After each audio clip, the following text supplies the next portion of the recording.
Di awal cerita kita diperlihatkan keadaan di benua dulu yang sudah sangat modern. Selain itu kita juga diperkenalkan oleh MC dari seri Solen 2 ini yang bernama Hou Yuhao, di mana ia tampak sedang membangkitkan kekuatannya. Yang tanpa diduga bangkitnya kekuatan Yuhao itu sampai terlihat oleh King Baginda Tangsan yang sudah berada di alam dewa. Bahkan Tangsan sampai bilang kalau bintang baru dari benua dulu sudah resmi terlahir. Di sana ia juga bilang kalau benua dulu akan menyambut situasi yang baru. Tapi di saat yang sama Xiao Wu pun menghampirinya. Tentunya melihat suaminya Ike Tangsan yang cukup gelisah sebagai ayang, Xiao Wu pun sedikit bertanya-tanya. Alhasil Tangsan pun menjelaskan semuanya.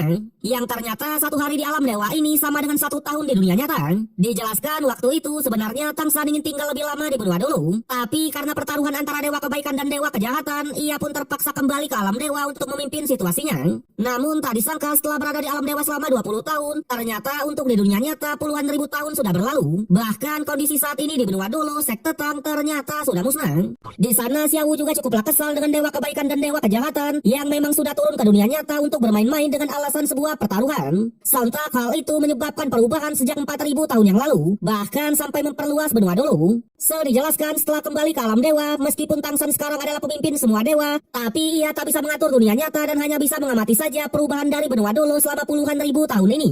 Di mana 4000 tahun yang lalu dunia Ryu dari barat menabrak benua dulu seiring bergeraknya sebuah lempengan. Alhasil semenjak saat itulah dunia Ryu langsung berurusan dengan negara-negara di benua dulu. Sayangnya meskipun benua dulu sudah dilengkapi oleh senjata rahasia milik sekte Tang, tapi benua dulu malah dikalahkan oleh dunia Ryu yang sekarang sudah menjadi kekaisaran Ryu. Di sana dijelaskan juga seperti yang kita tahu, 10.000 tahun yang lalu atau zamannya Tangsan dulu, benua dulu hanya memiliki 2 kekaisaran, yaitu kekaisaran Tiando dan kekaisaran Xinglu. Tapi untuk sekarang keadaan sudah benar-benar berubah, di mana benua dulu saat ini sudah terbagi menjadi 4 kekaisaran, yaitu kekaisaran Tianhun, kekaisaran Doling, kekaisaran Ryu dan kekaisaran Xinglu. Tentunya dengan terbaginya 4 kekaisaran tersebut, perselisihan sampai sekarang belum selesai. Bahkan semenjak terbaginya 4 kekaisaran, sekte Tang yang tadinya merupakan sekte terkuat, sekarang sudah mulai menurun dan bahkan terancam musnah. Di sana Tangsan juga bilang meskipun ia adalah raja dewa, sayangnya ia hanya bisa pasrah melihat sekte yang ia bentuk dulu berakhir seperti ini.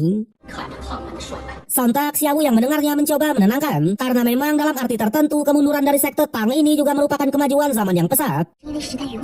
Tapi Tangsan sebagai pendiri pertama tetap saja tak terima.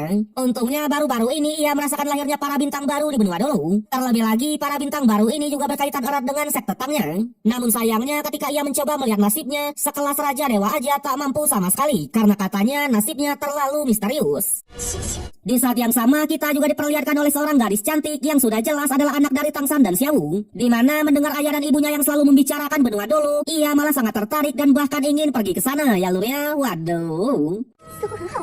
Kemudian barulah kita pun masuk ke dunia nyata. Di sana di sebuah kediaman yang sebenarnya masih belum dijelaskan, tapi kalau kita lihat karena ada patung harimau putih, sepertinya ini adalah kediamannya dari kekaisaran Xinglu. Tak hanya itu, para pengawal istana yang sedang berpatroli tiba-tiba dikagetkan dengan munculnya seorang anak yang adalah MC dari Donghua ini, yaitu Yuhao. Yang ternyata latar belakang dari Hou Yuhao ini cukup ternama, di mana ia merupakan anak dari keluarga bangsawan, yaitu patriarks dari keluarga Dai saat ini atau keluarganya harimau putih yang bernama Dai Hao. Dijelaskan Dai Hao ini adalah seorang jenderal yang sangat dihormati di kekaisaran Xinglu. Tapi karena sebuah alasan tertentu, Yuhao seperti sangat membenci ayahnya ini. Bahkan ia tak mau menggunakan marga Dai untuk namanya, melainkan ia menggunakan marga Hou sebagai nama dari marga ibunya. Tak hanya itu, kedatangannya ke istana ini juga bukan untuk kembali, melainkan untuk segera pergi. Sontak karena perkataan Yuhao tadi juga sedikit menghina ayahnya sendiri, para pengawal awalnya cukuplah kesal. Sayangnya mereka tak bisa apa-apa setelah Yuhao menunjukkan kekuatannya yang berasal dari matanya. Sementara di sisi lain, para pasukan dari kekaisaran Xinglu termasuk Dai Hao sebagai ayah dari Yuhao sedang bergegas pulang. Bahkan dengan kekuatan matanya, ia seperti sudah berfeeling kalau anaknya mencoba melarikan diri. Tapi setelah ia periksa, ternyata Yuhao malah tak ada, yang membuat ia pun tetap bergegas pulang. Berbeda dengan Yuhao melihat kereta dan para pasukan dari ayahnya tadi, ia pun malah sangatlah kesal. Di sana kita pun akhirnya diperlihatkan sedikit flashback kenapa Yuhao sangat membenci ayahnya ini. Yang ternyata sejak kecil dulu ia dan ibunya sempat diusir dari istana kekaisaran oleh seorang wanita yang masih belum diketahui kejelasannya. Tapi wanita tersebut bilang kalau Yuhao adalah anak haram dari ibu itu. Waduh. Jadi ibu Yuhao ini bernama Hou Yun-er, di mana untuk latar belakang dan identitasnya juga masih belum diketahui dengan jelas. Tak hanya itu, di satu momen ketika sang ibu sedang menjemur pakaian, tiba-tiba ia pun malah pingsan. Sontak Yuhao yang melihatnya, ia pun sangatlah panik dan segera merawat ibunya itu. Sayangnya sang ibu hanya memberikannya sebuah belati atau pedang kecil yang bernama belati harimau putih. Di sana sang ibu juga bilang bawalah belati ini untuk bertahan hidup. Dan kemudian Yu Hao pun harus ditinggalkan oleh ibu tercinta. Dan sejak saat itulah Yu Hao sangat benci dengan ayahnya yang sampai detik-detik terakhir bahkan tak muncul sama sekali. Tapi karena duka tersebutlah membuat Yu Hao pun bertekad untuk menjadi Master Roh yang kuat. Bahkan saat ini ia sudah berada di level 10 dan sudah bisa mendapatkan sebuah cincin roh. Di sana ngomong-ngomong soal cincin roh, Mimin bakal tunjukkan lagi soal tingkatan dari Master Roh dan jenis-jenis dari cincin roh yang sebenarnya masih sama seperti sebelumnya. Dari cincin roh yang warnanya masih sama, di mana warna putih Monster Roh puluhan tahun, ungu ribuan tahun dan lain-lain. Sama halnya dengan tingkatan level 1 sampai 10 peserta roh, 11 sampai 20 Master Roh dan lain-lain. Tentunya setelah level 99 akan masuk ke level 100 dan sudah resmi menjadi dewa. Balik lagi ke Yu Hao, di sana setelah meninggalkan rumahnya tadi, ia pun mulai menjelajahi benua dolonya seorang diri. Sampai singkat cerita 6 hari pun sudah berlalu. Yang ternyata karena Yu Hao sudah menembus ke level 10, ia berniat pergi ke hutan pertarungan bintang untuk berburu monster roh. Di sana ternyata Yu Hao juga sudah mengetahui tentang pengetahuan soal monster roh ini, di mana setelah memburu monsternya ia bisa menyerap dan mendapatkan sebuah cincin. Dengan begitu ia pun secara resmi akan bergelar Master Roh. Tapi tentunya sebelum memasuki hutan pertarungan bintang, ia pun mencari makanan terlebih dulu dengan menombak beberapa ikan-ikan di sungai. Namun ketika ia sedang memanggang ikan tersebut, tiba-tiba ia pun dihampiri oleh seorang cewek yang sangatlah antusias setelah mencium bau harumnya. Bahkan cewek ini sampai ingin membeli ikan panggangnya. Tapi jelas Yu Hao tidaklah menjualnya dan memberikannya begitu saja. Alhasil si cewek yang memang kelaparan juga tak keberatan sama sekali. Namun di saat yang sama juga muncul seorang pria yang merupakan kenalan dari ceweknya. Yang ternyata mereka berdua ini adalah Master Roh juga, di mana si cewek bernama Tangya dan si cowok bernama Baby. Sontak Yu Hao yang hampir sama seperti Tangsan kecil dulu, di mana ia tak pernah memiliki satu teman pun, ia pun mencoba mendekatkan diri dengan memberikan ikan panggangnya. Alhasil di sanalah mereka pun mulai berkenalan. Tapi berbeda dengan Tangya, di mana setelah memakan ikan panggangnya, ia benar-benar sangatlah senang, karena katanya ia tak pernah memakan ikan panggang seenak ini. Yang pada akhirnya setelah cukup lama makan-makan, Yu Hao yang memang bertujuan untuk pergi ke hutan pertarungan bintang, ia pun memutuskan untuk berpamitan. Sontak Tangya dan Baby yang menyadari kalau Yu Hao ingin pergi ke hutan tersebut awalnya tak heran sama sekali, karena memang mereka juga sudah menyadari kalau Yu Hao adalah seorang Master Roh juga. Tapi mereka tetap saja dibuat khawatir karena nyatanya kekuatan roh milik Yu Hao ini sangatlah lemah. Alhasil mereka pun memutuskan untuk mengikutinya. Sementara di hutan pertarungan bintang, terlihat hutan pertarungan bintang yang dulunya sangatlah megah bahkan sampai dijaga oleh kekaisaran, sekarang malah sudah sangatlah lusuh dan seperti tak terurus sama sekali. Bahkan untuk masuknya saja sudah tak harus memiliki surat izin seperti dulu ya lurnya. Di sana tanpa basa-basi lagi Yu Hao bergegas pergi ke hutan tersebut. Tentunya meskipun di luar hutannya seperti tidak terurus, tapi di dalam hutannya masih sangatlah indah seperti biasa. Sampai singkat cerita setelah menjelajahi hutannya, Yu Hao pun tiba-tiba dikagetkan dengan kemunculan dari monster babon puluhan tahun. Sontak Yu Hao yang memang sedang tak siap, ia pun harus terkena beberapa serangan telak dari babon tersebut. Bahkan ia sampai tertangkap oleh babonnya. Untungnya ia mau melepaskan gengsinya dan menggunakan belati miliknya untuk memberikan perlawanan. Yang pada akhirnya dikumpulkan dengan kekuatan matanya, Yu Hao pun bisa membunuh monster babonnya. Tapi meskipun begitu, ia juga mengalami luka yang parah. Bahkan ketika monster babonnya mengeluarkan cincin rohnya, Yu Hao sudah tak punya kekuatan untuk menyerap cincin tersebut. Namun tanpa diduga, tepat di belakang cincin dari babonnya, tiba-tiba malah muncul seekor monster roh lagi. Di mana monster yang kali ini nggaklah main-main, yaitu ulat es yang bahkan langsung membekukan tubuhnya Yu Hao. Tak hanya itu, monster ulat esnya juga mengatakan akhirnya ia pun menemukan manusia yang beratribut spiritual. Tapi ia juga sedikit mengeluhkan karena katanya tubuh Yu Hao ini sangatlah lemah. Selain itu, di saat yang sama, tiba-tiba monster ulat es ini juga kedatangan seorang tamu yang ingin merebut Yu Hao darinya. Alhasil sebagai ulat sutra es Tianmeng, ia pun juga tak tinggal diam. Karena katanya ia juga tidaklah mudah dalam menemukan manusia yang beratribut spiritual. Untungnya dengan kekuatannya, ulat es pun bisa mengalahkan tamu tersebut. Yang pada akhirnya karena Yu Hao sudah ia dapatkan, jadi ia pun berniat untuk segera menggabungkannya. Sementara untuk Yu Hao sendiri, ia pun akhirnya tersadar. Tentunya ia yang tak tahu apa-apa langsung menanyakan semuanya. Yang ternyata saat ini Yu Hao berada di lautan kesadarannya yang disebut sebagai Lautan Roh. Dijelaskan mulai sekarang dan ke depannya, tempat ini juga merupakan rumah milik ulat esnya. Tak hanya itu, Ulat Es pun akhirnya menunjukkan diri dan mengatakan kalau ini juga merupakan dunia rohnya Yu Hao. Yang ternyata Ulat Es sudah mencetak semua ingatan Yu Hao termasuk jenis kekuatannya. Disinilah kita pun akhirnya baru mengetahui kalau Yu Hao ini memiliki roh pelindung yang bernama mata spiritual. Dimana jika ia ingin mengeluarkan kekuatannya, maka Yu Hao perlu mengubah kekuatan rohnya menjadi kekuatan spiritual. Dan kemudian barulah lepaskan saja lewat mata spiritualnya. Tak hanya itu, tempat penyimpanan kekuatan spiritualnya sendiri juga adalah lautan rohnya, aka tempat mereka sekarang ini, atau lokasi spesifiknya ada di belakang otaknya sendiri. Sementara untuk Ulat Esnya, ternyata ia ini adalah monster satu-satunya di benua dulu yang berusia 1 juta tahun. Sekaligus ia juga merupakan satu-satunya cincin jiwa kebijaksanaan dalam sejarah.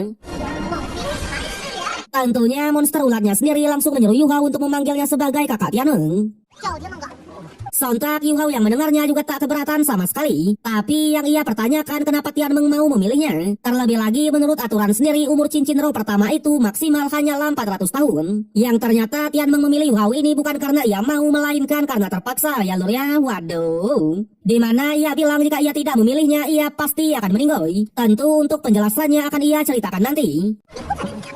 Di sana Tianmeng juga menunjukkan 10 bola mata yang sudah ia pasang di lautan ini sebagai sebuah segel. Selain itu, dengan bersatunya ia dan Yu Hao ini, monster Ulat Es juga secara resmi sudah menjadi cincin pertamanya. Sontak Yu Hao yang mendengarnya benar-benar sangatlah senang karena akhirnya ia pun secara resmi menjadi Master Roh. Tapi untuk Tianmeng sendiri ia langsung menjelaskan karena maksimal cincin pertama hanyalah 400 tahun, jadi kekuatan dari cincin pertama Yu Hao ini juga akan berumur 400 tahun. Namun plusnya cincin pertama Yu Hao ini sama seperti cincin kelima Tangsan yaitu Kaisar Perak Biru yang dapat meningkat seiring berjalannya waktu. Tak hanya itu, karena Tianmeng ini juga merupakan monster jutaan tahun, jadi cincinnya tak hanya dapat berevolusi dengan fisiknya saja, melainkan ia juga akan memberikan 4 teknik roh sekaligus. Bahkan ia juga bisa menambahkan 1 roh pelindung lagi untuk Yu Hao. Tapi minusnya ia tak memiliki tulang roh sama sekali. Sontak Yu Hao yang mendengarnya lagi-lagi sangatlah senang karena memang dengan 1 cincin saja ia sudah mendapatkan 4 teknik sekaligus. Di sana dijelaskan roh pelindung yang diberikan oleh Tianmeng adalah atribut es. Tapi untuk saat ini roh pelindungnya itu belum ada bentuknya. Namun jika Yu Hao mendapatkan cincin dengan atribut es, maka roh pelindungnya baru bisa terbentuk. Dengan ini bisa dipastikan kalau Yu Hao juga pemilik roh pelindung ganda seperti Tangsan dulu ya lur ya. Tentunya selain menjadi cincin pertama Yu Hao, Tianmeng ini juga berperan sebagai gurunya. Karena memang ketika Yu Hao ingin memilih cincin roh nanti, ia harus meminta sarannya terlebih dulu. Sementara Yu Hao sendiri, ia pun langsung menanyakan soal 4 teknik yang ia dapatkan. Sayangnya Tianmeng tak mau mengatakannya dan menyuruh Yu Hao untuk mencari tahunya sendiri. Di sana ia hanya mengingatkan agar Yu Hao tidak terlalu senang karena nyatanya perjalanannya ini sangatlah panjang. Terlebih lagi 4 teknik yang ia berikan adalah tipe support semua dan tak ada teknik serangan. Tentunya untuk berjaga-jaga ke depannya Yu Hao hanya boleh memberitahukan kalau ia hanya memiliki 1 teknik saja. Alhasil Yu Hao pun mengiyakan. Terlebih lagi ia juga menyadari untuk menjadi hebat dan sukses memang membutuhkan kerja keras dan perjuangan yang sulit. Yang pada akhirnya Tianmeng pun melemparkan Yu Hao keluar lagi. Sementara di luar ternyata Tang Ya dan Bebe tadi sudah ada bersamanya. Di sana menyadari Yu Hao yang belum juga tersadar, awalnya mereka pun cukuplah panik. Tapi setelah diperiksa mereka pun sadar kalau Yu Hao baru saja menyerap cincin pertama dan secara resmi bergelar Master Roh. Namun mereka yang tak tahu apa-apa langsung beranggapan kalau Yu Hao menyerap cincin monster babon berusia 10 tahun. Sampai singkat cerita Yu Hao pun akhirnya tersadar. Di sana Tang Ya yang melihatnya benar-benar sangatlah senang karena katanya jika Yu Hao tidak terbangun ia tak bisa melindunginya lagi. Yang ternyata Tang Ya ini sudah di level 30 dan sudah memiliki 2 cincin roh ratusan tahun. Sama halnya dengan Bebe, ia juga sudah di level 30-an dengan 3 cincin roh yang sempurna, yaitu 2 cincin roh ratusan tahun dan 1 cincin ribuan tahun. Sontak Yu Hao yang melihatnya langsung beranggapan kalau Bebe ini lebih tua darinya sekitar 4-5 tahunan. Tapi di saat itu juga lah tiba-tiba mereka kedatangan seekor tamu yaitu monster ular garaga ribuan tahun. Sontak Tang Ya yang melihatnya ia pun langsung tertarik untuk memburunya karena memang ular itu sangatlah cocok untuk cincin ketiganya. Alhasil karena keadaan mereka juga tidaklah bagus, jadi Bebe lah yang turun tangan untuk melawan ularnya. Sedangkan untuk Tang Ya ia akan menjaga Yu Hao saja. Di sanalah kita pun baru mengetahui kalau Tang Ya ini memiliki roh pelindung rumput perak biru ya lur ya. Sedikit penjelasan berbeda dengan Tangsan di mana roh pelindung Tangsan adalah Kaisar Perak Biru. Selain itu meskipun hampir sama seperti Tangsan tapi Tang Ya ini bukanlah anaknya Tangsan. Sementara untuk Bebe ternyata ia juga memiliki roh pelindung yang gak lah main-main aka salah satu roh pelindung terkuat di zaman dulu yaitu naga tirek petir biru. Tapi sayangnya ularnya juga sangatlah licik dan langsung mengincar Yu Hao dan Tang Ya dulu. Untungnya meskipun baru kenal mereka sudah bisa bekerja sama layaknya tim sungguhan. Berbeda dengan Yu Hao di mana ia malah sangatlah senang karena memang seumur hidupnya baru kali inilah ada seseorang yang mau melindunginya selain ibunya. Alhasil ia pun tak mau menjadi beban. Apalagi Tian Meng juga menyuruhnya untuk menggunakan teknik pertamanya yaitu deteksi roh untuk membantu Bebe. Jadi teknik pertama milik Yu Hao ini, ia bisa membagikan kekuatan spiritualnya untuk memperlambat waktu, meningkatkan penglihatan dan membantu otak untuk menangkap semua informasi yang ada di sekitar. Sontak dengan bantuan support dari Yu Hao ini, Bebe pun langsung pede mampus. Apalagi pergerakan monster ular yang tadinya sangatlah cepat, seketika langsung melambat yang membuat ia pun bisa memprediksi setiap gerakannya. Yang pada akhirnya ia pun juga menunjukkan teknik roh keduanya yaitu petir terkuat untuk mengalahkan monster tersebut. Alhasil Tang Ya tinggal mengeksekusinya agar ia bisa menyerap cincin dari ular garaga. Tapi meskipun begitu, untuk Yu Hao kekuatannya benar-benar terkuras banyak. Tentunya Bebe sendiri sangatlah berterima kasih karena menurutnya berkat bantuan Yu Hao lah ia bisa mengalahkan ular garaga. Yang ternyata tujuan mereka ini sama seperti Yu Hao yaitu berburu monster untuk cincin ketiga Tang Ya. Jadi cincin ketiga Tang Ya ini sama seperti cincin pertama Tang San dulu yaitu ular garaga ya lur ya. Sontak Yu Hao yang mendengarnya juga mengatakan kalau mereka lah yang membantunya duluan. Oleh karena itu ia harus membalas budi. Di sana menyadari kalau roh pelindung Tang Ya ini adalah rumput perak biru, mereka pun juga membicarakan soal Dewa Laut Tang San sebagai pendiri pertama dari sekte Tang. Sontak melihat Yu Hao yang juga mengetahui soal Dewa Laut Tang San, Bebe pun cukuplah kaget. Tapi Yu Hao hanya bilang di benua Dolo ini seharusnya semua orang pasti tahu tentang ceritanya. Di mana waktu ia kecil dulu ibunya pernah menceritakan 10.000 tahun yang lalu King Tang San selaku ketua pertama dari sekte Tang memimpin 7 monster strike untuk melawan kekaisaran roh pelindung. Di sana terjadi peperangan yang sangat sengit yang pada akhirnya dimenangkan oleh Tang San dan kawan-kawan yang membuat mereka pun bisa mengubah seluruh pola dari benua Dolo dan bisa menstabilkan masa depan dari para master roh itu sendiri. Tentunya Yu Hao sendiri juga mengetahui kalau Tang San saat ini sudah resmi menjadi dewa dan hidup abadi di alam dewa. Sontak Bebe yang mendengarnya juga mengatakan kalau rumput perak biru milik Tang Ya ini juga memiliki bakat yang bagus. Meskipun jika dibandingkan dengan kaisar perak biru milik leluhur Tang San-nya, milik Tang Ya ini masih banyak kurangnya. Yang ternyata satu-satunya alasan kenapa mereka memanggil Tang San dengan sebutan leluhur karena memang Tang Ya ini adalah ketua sekte Tang saat ini ya lur ya wede. Tapi di saat yang sama Yu Hao yang memang sudah kehabisan banyak kekuatan ia pun malah oleng. Yang pada akhirnya mereka pun memulihkan kekuatannya terlebih dulu. Sampai singkat cerita di malam harinya Tang Ya pun sudah selesai menyerap cincin ketiga. Tentunya sebagai bentuk terima kasihnya, keesokan harinya Tang Ya langsung menawarkan agar Yu Hao bergabung saja dengan sekte Tangnya. Di sana ia juga menjelaskan kalau sekte Tang dulunya adalah sekte terkuat di benua Dolo. Selain itu, teknik rahasia dari sekte Tang yaitu catatan rahasia Suan Tian juga sangatlah cocok dengan Yu Hao. Di mana di dalamnya ada teknik langkah bayangan, mata iblis ungu dan tangan besi. Tentunya Tang Ya hanya bilang meskipun saat ini sekte Tang terlihat lemah, tapi masih ada dirinya sebagai ketua dan Bebe sebagai murid perintis. Yang sudah jelas, tanpa banyak basa-basi lagi, Yu Hao pun langsung menyetujui tawaran itu dan bersedia bergabung dengan sekte Tang. Di sana ia hanya bilang kalau ia sudah tak punya keluarga lagi dan bakatnya sangatlah buruk. Bahkan roh pelindungnya juga termasuk yang mutasi. Oleh sebab itulah, karena mereka sudah menyelamatkannya dan bersedia menerimanya, jadi pertemuan mereka ini adalah hal yang paling beruntung di hidupnya. Tentunya ia Yu Hao bersedia untuk mencapai kejayaan sekte Tang bersama-sama. Wede. Alhasil Tang Ya sebagai ketua juga sangatlah senang. Bahkan ia yakin dengan kerja keras dan perjuangan mereka pasti bisa mendapatkan kembali kejayaan dari sekte Tang. Di sana ia juga bilang setelah keluar dari hutannya nanti ia pasti akan memberikan Yu Hao sebuah kejutan. Tapi sebelum itu mereka lagi-lagi berpesta tipis-tipis dengan menikmati ikan panggangnya. Kemudian setelah makan-makan, barulah Bebe pun menunjukkan teknik-teknik rahasia dari sekte Tang. Dari mata iblis ungu, tangan iblis, langkah bayangan, dan cakar penangkap naga. Bahkan penggunaan senjata rahasianya juga sangatlah hebat. Sontak Yu Hao yang melihatnya benar-benar sangatlah kagum dengan sekte Tang yang memiliki teknik sebagus ini. Yang pada akhirnya Yu Hao pun mulai berlatih teknik dasar-dasarnya juga. Terlihat hari demi hari pun sudah berlalu. Di sana Bebe yang sedang membantu Yu Hao memulihkan diri, ia pun cukuplah kaget. Karena memang meridian milik Yu Hao ini sangatlah sempit dan kurus. Bahkan tanda-tanda kekacauan di meridiannya juga sudah berkumpul. Apalagi setelah beberapa hari bersama Yu Hao, fisik Yu Hao ini juga benar-benar sangatlah lemah. Tapi meskipun begitu, ia juga sangatlah kagum karena memang Yu Hao bisa mencapai level 10 ini pasti sudah melalui latihan yang sangat keras. Kemudian keesokan harinya mereka pun mulai keluar dari hutan pertarungan bintang.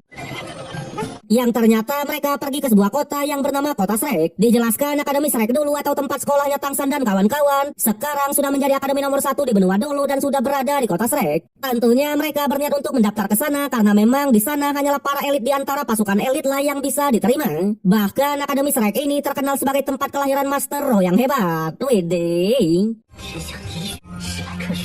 Tapi sayangnya episode yang kali ini harus berakhir sampai di sini. So, bagaimanakah kelanjutan dari generasi baru yaitu Yu Hao dan kawan-kawan? Namun sebelum itu, Mimin mau kalian menilai di komentar tentang seri Solen 2 ini. Kalau menurut Mimin sendiri, seriesnya malah tambah seru ya alurnya. Dimana selain grafik yang semakin bagus, alurnya juga semakin menarik. Apalagi 3 calon monster Shrek sudah diperkenalkan dan memiliki kekuatan yang gak main-main semua. Tapi kalau menurut kalian gimana? Komen aja di bawah. Oke, back to cerita. Dimana kalau kita lihat dari preview episode berikutnya, mereka bertiga sudah berada di Kota Shrek dan sudah memasuki Akademi Shrek. Terlihat akademinya benar-benar sudah berubah dan sudah semakin bagus. Bahkan di sana sudah ada patung dari 3 Trisula, yaitu kepala sekolah, Master Yu dan si cantik Guru Erlong. Tak hanya 3 Trisula saja, Guru Sinding sebagai pahlawan di peperangan juga ada patungnya. Yang ternyata mereka sudah diterima di Akademi Shrek. Bahkan Yu Hao sudah mendapatkan kamarnya sendiri. Namun untuk kelanjutannya kita harus menunggu sampai minggu depan ya lur ya. So terima kasih untuk semua yang sudah menonton. Sampai jumpa di konten berikutnya.